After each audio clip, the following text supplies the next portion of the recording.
Hello and welcome back to the Runaway American UK edition.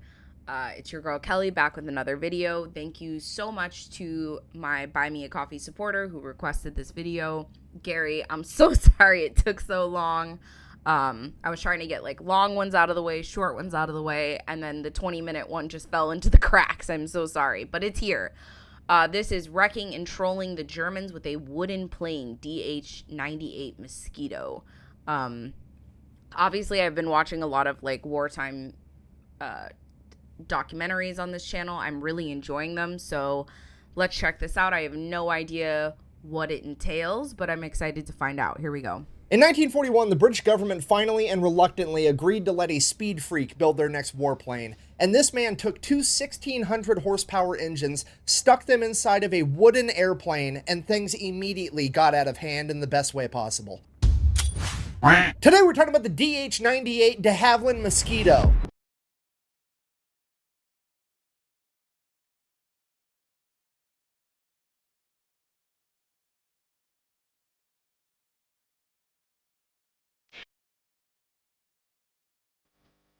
Orland Express with care. And while the official nickname is the Mosquito, it also goes by the Mossy, the Loping Lumberyard, the Wooden Wonder, and the Timber of Terror. And when something has that many different nicknames, you know it's going to be good. And just like so many other stories, this story too begins with a word from our sponsor, because this video is brought to you by my favorite sporting goods store, Shields. They've got a bunch of really cool We're just gonna go. We're gonna go past the Shields.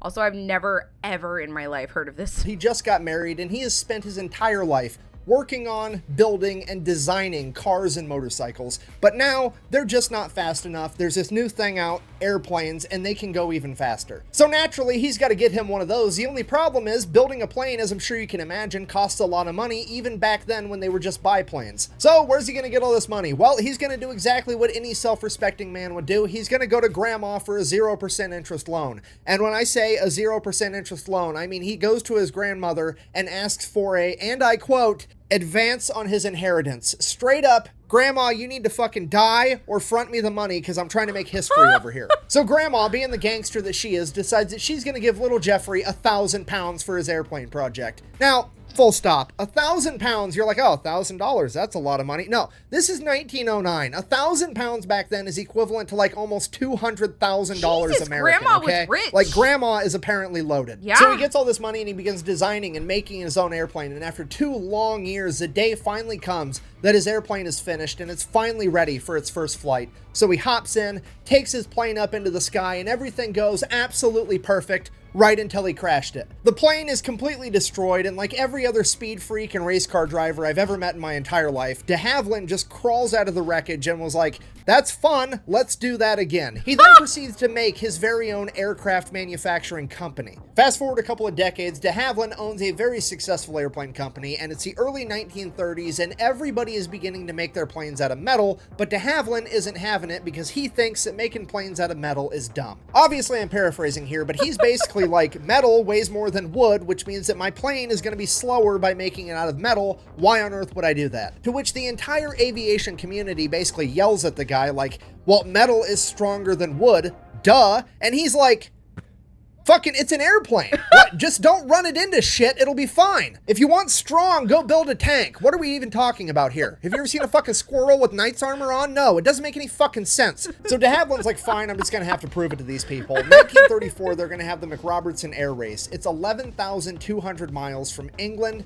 to Melbourne, Australia. You have to fly all the way there. Jesus. You can take any route you want. You can stop to refuel as many times as you want. There's this huge cash prize of £15,000. All the fastest airplanes on the planet are going to show up and try to win this race. So de Havilland creates the DH-88 Comet, ends up being the fastest plane in the world at this point in time, and obviously wins this race. And obviously, nobody cares because it's made out of wood, and they said that that's dumb. So nobody's going to learn anything from the point he just proved. Fast forward 1936, post-World War I, Germany is starting to rearm their entire country. Britain takes note, and they're like, wow, we should build up some weapons too in case they try something. So they put out a bid. They let all the aircraft manufacturers know that they're looking for a twin-engine medium bomber that's capable of carrying 3,000 pounds and cruising at a speed of 300 miles an hour. So there's money to be made with the government contract. All the airplane manufacturers flock to it. and start putting in their bids and their designs for their planes. And pretty much all of them follow the conventional knowledge of how to build a bomber at this point in time, which was to have a humongous, powerful airplane made out of metal and absolutely covered in machine guns everywhere, because you need to be able to fire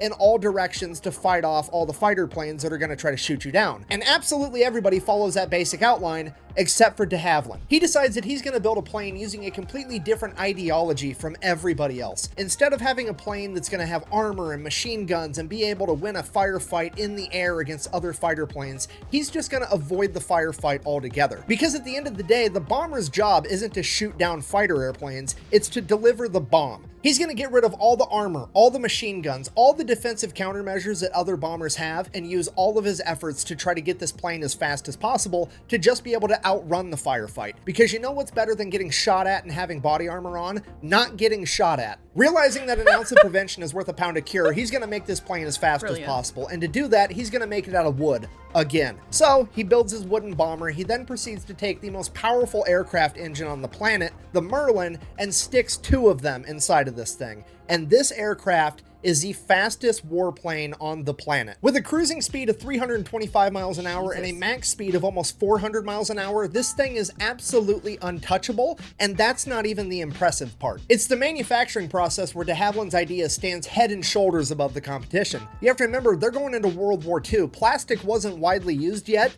and anything that's plastic today was probably metal back then. Metal was used for absolutely everything from canteens to tanks to airplanes. All of it was metal, meaning that throughout the course of World War II, metal became extremely scarce, so much so that America was trying to build ships out of concrete, and Great Britain was trying to build an aircraft carrier out of wood pulp and ice. So being able to build a bomber out of a cheap and readily available resource like wood was a humongous deal. And it all trickles down from there, because not only are you just using an untapped resource, by using wood, that means that you're not going to have metal workers and riveters working on the plane. You're going to have woodworkers working on your plane, which at this point in time was a pretty much untapped labor pool that was still doing other stuff like building cabinets and pianos. They had no real way to contribute to the war effort, except now they do. And the list of benefits keeps going. I feel like I'm in an infomercial. But I'm not done yet. Because the Mosquito's plan is not to fight firefights in the air, but to simply outrun them, you know what the Mosquito doesn't need? Machine guns. You know what you don't need if you don't have machine guns? Ammunition. And you know what you also don't need if you don't have machine guns? People to fire the machine guns. So you're also saving guns, ammunition, and personnel, because the Mosquito only has 2 crew members. And you know what all those things do? They add weight to the aircraft, like over 1,000 pounds, meaning that now that all that's gone, the Mosquito can now carry an extra 1,000 pounds worth of bombs to drop on the enemy, which is actually what a bomber's job is. So just to recap, de Havilland has now delivered a bomber to the British government that is made out of a readily available resource with a brand new untapped labor pool that is cheaper in pretty much every way, and it delivers more bombs faster to the enemy. So clearly, the British government fucking hates it. And I mean, really, Sir Geoffrey de Havilland really should be more considerate. How are these poor politicians and defense contractors going to be able to feed their kids if he's out here trying to make planes that are cheap and reliable? I mean, what's the point of even going to war if you're not going to make a bunch of money off of it, right? Look, I guess I'm just glad it's not a uniquely American thing for this to happen. So all the other aircraft manufacturers are talking smack about de Havilland's idea. They're saying that it's basically a giant model airplane and that wood is not a suitable building material for a respectable plane, and all this other stuff that they're desperately trying to come up with so that he doesn't win the bid. And that's when Lord Teeny Mittens, Beaverbrook over here chimes in. He's the Minister of Aircraft Production for all of Britain, and he just shuts the project down. I'm assuming it's because a giant model airplane would make his hands look even tinier. I've got these tiny hands, and that's gonna make them look even tinier. In fact, the only person that even liked the idea of the Mosquito was the Air Marshal for the RAF, Sir Wilfrid Freeman, who also, by sheer coincidence, is the only man in this conversation that has flown planes in combat and presumably knows what he's actually talking about. And isn't that so interesting that the person who's actually done it before and who would know these things is saying his good thoughts, and everyone else in the room is like, yeah, but no. That has no idea. They're just like guessing. Do you know what I'm saying? Crazy that that would ever happen. It never does today. conversation that has flown planes in combat and presumably knows what he's actually talking about and doesn't have a vested financial interest in the outcome. Freeman is also responsible for the RAF ordering the Spitfire, the Hurricane, and the Lancaster bomber, as well as the development of the Merlin engine. Like, he's got a pretty good track record of picking amazing planes. Maybe. So obviously we're going to listen to what Sir Wilfrid Freeman has to say, right? Wrong. 100% wrong. What we're going to do is we're going to have Lord Bitchmittens over here fire him, transfer him to a different department, and then take credit for all of his accomplishments and use that newfound status to kill the Mosquito Project once and for all. Because politics. And that's pretty much it. 1937, the British government told de Havilland, kick rocks, we're not interested. We're going to move on with our life. Fast forward, 1940, World War II has in fact kicked off, and it is not looking that great for the British because we are right in the middle of the Battle of Britain. Okay, if you don't know, the Battle of Britain, also known as the Air Battle for England, was basically the Germans were bombing Britain every day for about 3 months straight. Britain was obviously sending up their air force to fight back. Both sides lost thousands of people and thousands of airplanes. Okay, if you're not picking up what I'm putting down, I'm trying to tell you the RAF is now short a bunch of planes and a bunch of pilots, and there's really no way of replenishing the amount of planes because metal is extremely scarce, as well as the manpower to make the planes anyways. If only there was some type of plane that they could make out of an alternative material to metal that had a completely different labor force to build it. Oh wait, we've had that literally the entire time, we just didn't want to use it because of politics. Perfect. So the British government finally reluctantly orders 50 of them. So de Havilland gets to work right away, builds all these planes, turns them over to the RAF. The RAF then starts practicing with them, and the pilots absolutely love them. The only problem is they're a little bit hard to take off and land, which makes sense because they're basically a paper airplane with a fucking V8 attached to them. So the decision gets made that only the best pilots are going to be allowed to fly these things, and now we got to find what the first mission for the Mosquito is going to be, and it's going to be super secret because nobody knows that this plane even exists yet. So up until this point in the war, the British really didn't have a surveillance plane capable of flying over enemy territory and seeing what they were up to, so they were actually using their fighters, the Spitfire, to do that. And while the Spitfire is awesome, it sucked for this particular job because it simply couldn't hold enough fuel to go very far into enemy territory. The Mosquito, on the other hand, instead of filling it with bombs, we're just going to fill it with an extra gas tank, and this thing is going to be able to fly from England all the way to the Soviet Union and back in one flight without refueling, and that's exactly what it does. Yeah, the Mosquito is, for all intents and purposes, the world's first long-range reconnaissance aircraft that set the groundwork for every aircraft after it. It's basically the acoustic SR-71. So that's what they use it for the rest of 1941. 1942 rolls around, they're like, oh, hey, good idea.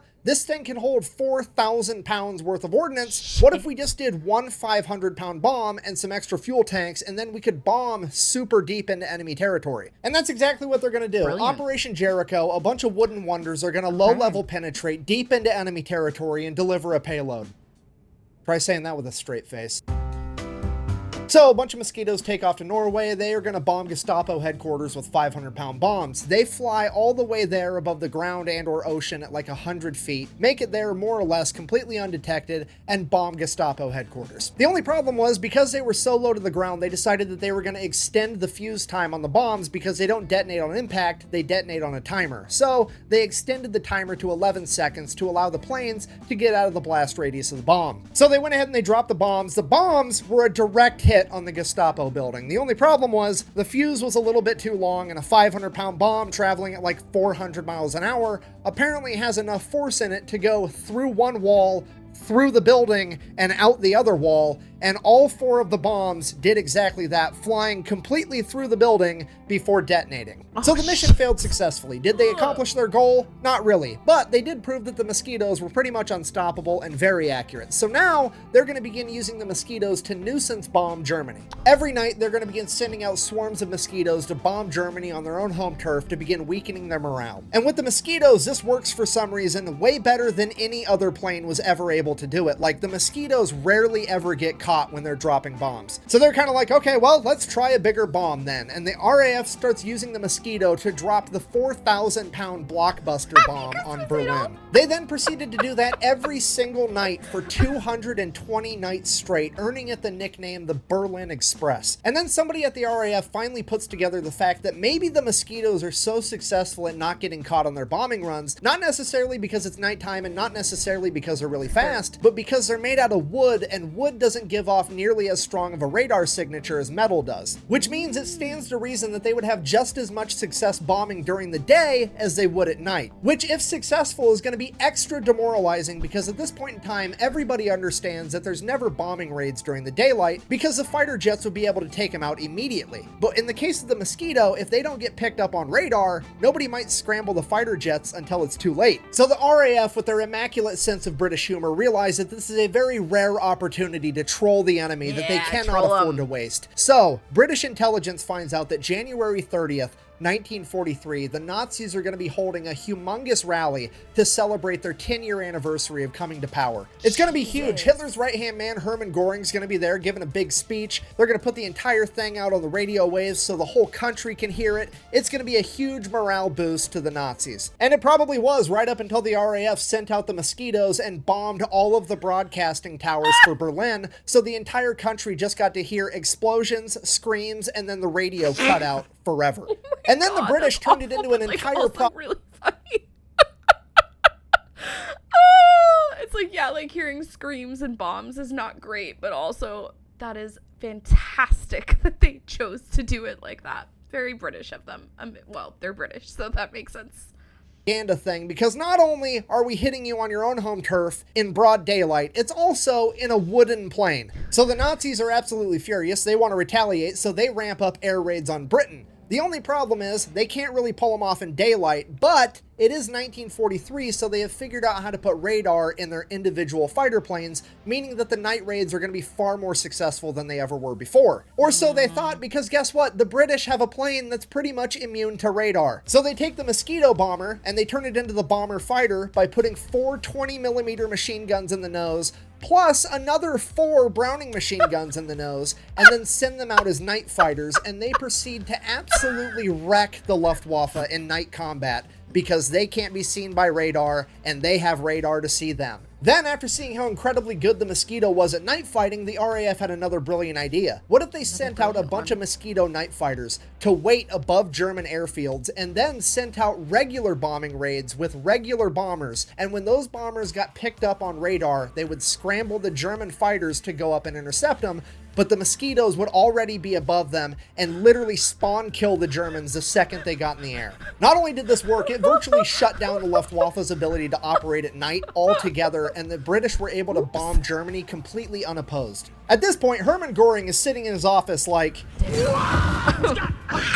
Okay, fine. That's a great one. I love that. Good. Okay, and you have to remember, Hermann Göring in World War I was a fighter pilot. He scored 7 kills in World War I, making him an ace. So like the whole aerial combat thing is like his ballpark. So the fact that the RAF is having a warheads on foreheads extravaganza and there's nothing he can do about it is driving him absolutely insane. And then you sprinkle on top the fact that he's over there with his superior German engineering and the RAF is just dunking on him and his men in what amounts to a Pinewood Derby plane. This man is about to lose his mind. So he creates a special division of the Luftwaffe whose sole purpose is to find and destroy the Mosquitoes. Okay, they're already struggling in the war, and this man has now just cut out an entire section of his Air Force to do nothing but hunt down these wooden planes and try to destroy them. Needless to say, it fails miserably. So at this point, Hermann Göring's like, well, if I can't beat him, I've got to join him. So he orders his men to build him a wooden plane. And they straight up copy the Mosquito. Like, so much so that they also call it the Mosquito, but they just spell it with a K. Like, straight up, yeah, you can copy my homework, but make it look a little bit different. That's what they did. So they get the Mosquito with a K built, and to the surprise of absolutely nobody, it's a pretty awesome plane. But then guess what happens to it? You're never gonna guess what happens to the German Mosquito. A bunch of high-ranking Nazis, politicians, get together and they're like, I don't think a wooden plane's a good idea. I want big metal planes with metal armor and a bunch of machine guns all over them because that's the way to go. The same political BS that shut down the British Mosquito 10 years prior is now holding up the Nazis. So much so that they don't even get their first test flight in until June of 1944, which is way too late in the war for the Nazis to begin making a new type of plane and mass producing it. So that's it. The Germans never really got their version of the Mosquito. They ended up losing World War II. Everybody lived happily ever after. So I guess while it was dipshit politicians with teeny hands that prevented the British from getting the Mosquito on time, it was also dipshit politicians that prevented the Nazis from getting the Mosquito on time. So everything kind of equals out in a weird roundabout kind of way. In conclusion, the de Havilland Mosquito at a glance might appear to be this one-off weird thing that happened one time during World War II, but in reality it is probably the single most important and influential aircraft in aviation history. You see, all planes today are not built with the ideology that they need to have armor and machine guns in order to take a hit and return fire, or at least most of them aren't. They would pretty much all much rather be so fast that they can't be caught, or so sneaky that they never get seen, and that entire strategy was pioneered by a wooden plane in World War II known as a de Havilland Mosquito. Thank you for watching. Best way to support the channel is go buy some merch over at thefatelectrician.com. Quack bang out. Also, the more I study history, the more absolutely positive I become that all politicians are morons, and I'm pretty sure the only reason they have to run for office is because they can't walk and chew bubblegum for office. I like that a lot. The more I study about history, the more I'm convinced that all politicians are just morons. Yeah. Or money hungry, right? So both, basically. Very interesting video. Extremely interesting. Had no idea, 100%. But I mean, like, why would you know that? Unless you were, like, a history buff or something. I don't think I've, like, ever researched aviation. I do love planes. Like, I've flown a couple planes, not by myself, with like a pilot with me. I wouldn't trust myself to fly it by myself. But yeah, it's very extremely interesting. But you know what? When you think about it, it's the one person who challenges the status quo. That is how you get brilliant ideas. That's how you get the thinking man, you know, like the amazing people, all of the great inventions that have come up in the world have been by someone who pushes the boundaries or thinks outside the box or says like, F like tradition, I'm gonna do something different. Like, yeah, you think that a wooden plane is crazy, guess what, I'm gonna do it. I'm gonna put 2 engines in it. Ha! So his thought process was brilliant at the time, and it was exactly what obviously the British needed. Again, yes, it was halted by some politicians who could not think outside of the box, or also had money, like dollar signs in their eyes, and were like, well, that's not gonna make us money. Like, that's not a good idea. Like, it's cheap. Like, no. So yeah, but I mean, we've experienced that so many times, of politicians halting progress or stunting ingenuity because of their own, well, I'm not going to say stupid, but their own ideas or their own interests, right? A lot of them have their own businesses, or they have money invested in other businesses that, you know, I'm sure a lot of them had money in the metal industry. So they're like, well, if we start making wooden planes, I'm going to be losing a huge chunk of change. No, thank you. And the Germans felt that way too. So it's always takes someone to, like, the military person who had actually flown the planes knew that it was a good idea. The pilots, when they flew them, knew they were fantastic. So it's kind of one of those things where it just takes pushing, like, even if it's like a slight push, and then at some point, like, it came through. And the Germans were coming through too, just way too late. So good for us that they came through way too late, because that could have definitely changed things if they hadn't. Fantastic video though, super interesting, wonderful. Like, he obviously does a lot of research on his videos, so go check him out if you are at all interested in, I don't know, like war type videos or historical videos about, I don't know, I think he does like bombers and things, like he talked about like aviation and things like that, so I would guess that's kind of like what his interests are. But yeah, very interesting. Loved learning his perspectives on that, and also learning about the history behind the Mosquito, because it sounds like a fantastic plane. I'm sorry I waited this long to watch this video, but thank you again so much for this special request. If you want to make your own special request, head over to Buy Me a Coffee, and I will watch anything and everything under the sun, basically. Except the one thing is, if you are doing a musical one, please maybe head over to my Patreon instead, because copyright is just a big issue. I've done a few now that have gotten blocked like completely, and I couldn't even upload them. So That's where that stands. Thank you guys so much for tuning in, though. Please don't forget to give this video a like, a thumbs up, and subscribe if you want more videos like these. I appreciate each and every one of my British family. See you guys next time. Bye-bye.